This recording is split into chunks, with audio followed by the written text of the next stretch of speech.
Trailblazers PAC is about raising dollars from your actual voters. When I ran for office in 2016, I ran as a Democrat in a district that is only 32% Democratic. When the election was tallied out, Democrats didn't do too well. Democrats didn't have a very good year in 2016. Our campaign was able to get 45% of the vote. So we got 13 points above that base Democratic registration, which felt very good on election night. It is sad to lose, it's tough to lose, but that was kind of a silver lining feeling. And so I went home on election night and I thought, okay, we gave it our best shot. We got in there, we fought. Over the next week, we went through and looked at how other candidates had done. And it turned out that there weren't any other candidates in New York State against a sitting incumbent who had achieved that high of a reach beyond the base. Even candidates who won, the Democrats were tracking pretty low. They were getting maybe 3 points above their base, or sometimes not even hitting their base, but maybe their base was the majority. That happened a lot in New York City races in 2016. So we really looked at that closely. And I am the first to say that getting 13 points above the base registration is not about me as a candidate. Nobody is 13 points good. That just doesn't happen. And there's a lot of misinformation out there in the political world that if we can just find the right candidate, then somehow everybody will magically flock to that person and that person will manage to completely swing the electorate. It doesn't happen like that. It happens because of a team and because of the way you run your campaign. What we decided to do after the end of my race was look very closely at what we had done differently and turn that into an organization that teaches other candidates how to do that different thing. And what we realized the different thing that we did was the way that we raised money. The way that we raised money in my race was from voters in the district. We raised close to $700,000 in that race. We outraised my opponent, but 85% of the donations to my race came from people in the district. And those were small dollar donations. And small dollar donations sort of became a real buzzword in 2016. And people talk a lot about small dollar donations. In my view, it's not small dollars, it's in-district dollars. It's voter dollars. It's people who live in the district and are able to invest in this message, who are bought in to this candidate. You hear how we use financial terms even to talk about that? Those voters are bought in, they're invested with this campaign. If you can get someone in the district who can vote for you to donate $1 to your campaign, that dollar is so much more powerful than $1 that comes from your Uncle Bob in California or the state Democratic committee. Those dollars will buy the same yard signs, they'll buy the same penny saver ads, but the person who gave those in-district dollars is going to go tell everybody else about it, right? It's going to start building this movement. It's like the fellow who buys the baseball cap at the baseball game is then invested in that team winning because you don't want to be stuck at the end of the game with that cap on your head, right? So if you can get your actual voters to buy into your race, that's going to make your campaign that much more powerful. In contrast, my opponent raised 55% of his dollars from the same interest groups and PACs in Albany and New York City real estate corporations that tend to give to everyone in New York politics, Democrats, Republicans, whoever.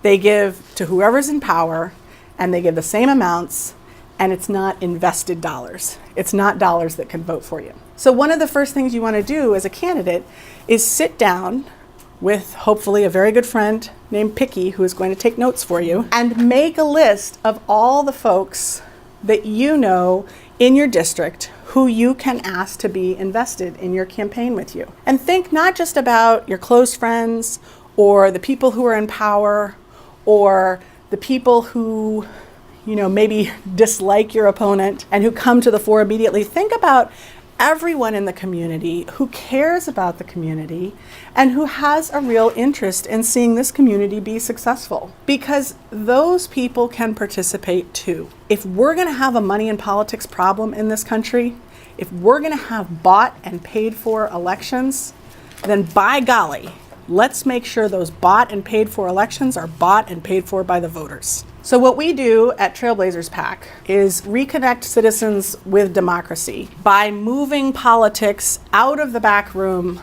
onto the front porch. We educate candidates and their supporters on building an honest donor relationship with their own voters. We invest in candidates for local office at the county level and below who act for clean government. We ask candidates for local office to do two things. We ask them to 100% disclose their campaign finances.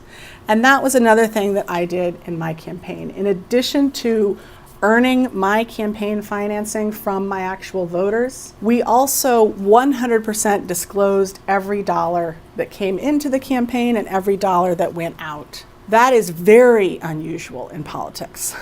There's a real campaign finance problem, and completely honestly, it's not just at the federal level.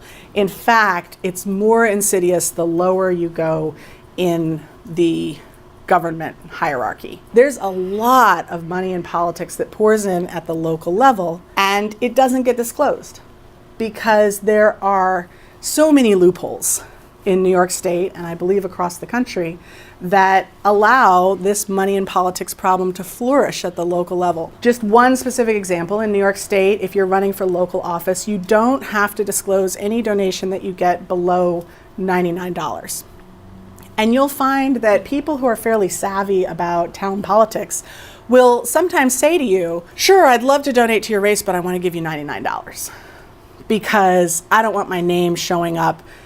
And then they have a reason for it, because I own the Main Street Cafe and I can't be perceived as partisan. And if I show up on your donor list, all the Republicans who come into my cafe will see that I donated to a Democrat, and I just can't have that. What we ask our candidates to do is say back to that prospective donor, thank you very much. I hope that I will earn your vote in November because your vote is priceless, and I'd like to return your campaign contribution. Because I am taking a stand for clean government. I believe in 100% transparency, and if you're not comfortable donating, which I certainly respect, then I would prefer not to be in the position of concealing that donation. We believe at Trailblazers PAC that if a candidate is willing to take that sort of action for clean government during their campaign, and if you're willing to do that and stand proud, you're more likely to be a clean government office holder when you get elected. Very often, if you go back to Joe, who owns the Main Street Cafe, and say to him, look, Joe, I really respect you. I really am glad to have your vote. I'm going to return this donation. Joe will say, gosh darn it, that's great. Here's $100. Here's $150. It happens. It happened to me in my campaign. And that allows all of us to participate on a more even footing. Then everyone's participating in the civic discourse. It's an asset to that village that the community now knows that Joe is donating. That's Joe's civic engagement. He should own that proudly. And you're giving him a chance to do that. We had a lot of fun in 2017 when we set up this PAC. 130 candidates reached out to learn more about us and to ask for our funding. 57 of those candidates decided to enter a mentorship pipeline. And then of those 57 who came into our mentorship pipeline, 24 made it all the way through, stood for clean government, were able to raise money from their actual voters, finished their campaigns, and ran for office. Of those, in 2017, 58% of them won their races. And that was really exciting for us, because what it said to us was not just that these folks are good people, but also that they're more powerful candidates. And that really restores my faith in democracy. It should restore all of our faith in democracy. That by doing the right thing, by stepping up and being more disclosive than law requires, by taking a stand for civic engagement, by participating in our democracy, they're more likely to win. Not only did those 58% win, wherever our candidates ran, whether or not they won, the voter turnout was higher in their districts than in similar districts in 2017. We have a real voter turnout problem in America. Most people don't vote, and most people don't vote in local races. And there's lots of reasons that it's hard to vote in local races. There's barriers to voting. Another reason people don't vote is because they just choose not to. And what we found is that where our candidates were running, people were more likely to choose to vote. And that was pretty exciting to see. The voter turnout across the board in New York State in 2017's local races was around 21%. 21% of people were voting. But in the districts where Trailblazers ran, it was closer to 24%. All of us who have the luxury of getting to the polls have to embrace that. We have to show up. We have to recognize that when we stand there at the polls, there is a long line of people standing behind us who maybe couldn't make it because there was some barrier or another in front of them. Offer any kind of support to like Picky and Bushy because they're just as important to getting pinup elected. So what we do is we donate directly to candidates once they've reached 1% of the voting households in their district. So if they have raised money from 1% of the voting households in their district, then we will match dollar for dollar every dollar that they raise in their district. And that money goes back into the campaign, and that can help pay for Picky and Pushy. Where do we get our money? We get our money from donations to our PAC. And we also 100% disclose where our money comes from. It comes largely from small dollar donors in New York State and Pennsylvania who've decided that they want to give $25 a month or $55 a month to reinvest in candidates who stand for clean government. In our PAC, we're very clear that people only get money from us once they've raised money in their district. So it's a matching program. It's a one-to-one match. And that often makes donors feel like, gosh, I'm investing in people who are out there working very hard and laying the groundwork to win. How large a team of people did you have working with you? When I finished the race, we had 57 people working on the campaign. And the day after I lost, I got to send an email to those 57 people thanking them for what they'd done in my campaign. And it felt incredibly good to know that each one of those people had a lane that they were working in. They had their particular community they were responsible for. They had their particular media outlets they were working with. They didn't all have titles, they weren't all paid, but each one of them knew what their job was in our campaign. How are you as far as funding? Just the amount of funds in the PAC, is it matched pretty well, people that are applying? Could you have capacity for more people to apply for help? We are raising lots of money right now in our PAC in order to give dollars out to candidates because we have most of our sort of physical plant covered by monthly donors. Like I said, we have a lot of people who give $25 a month. That keeps the lights on, that keeps our rent paid, that pays for a lot of our workshops that we do. But the more money we can raise now, the more dollars we can give back out to candidates.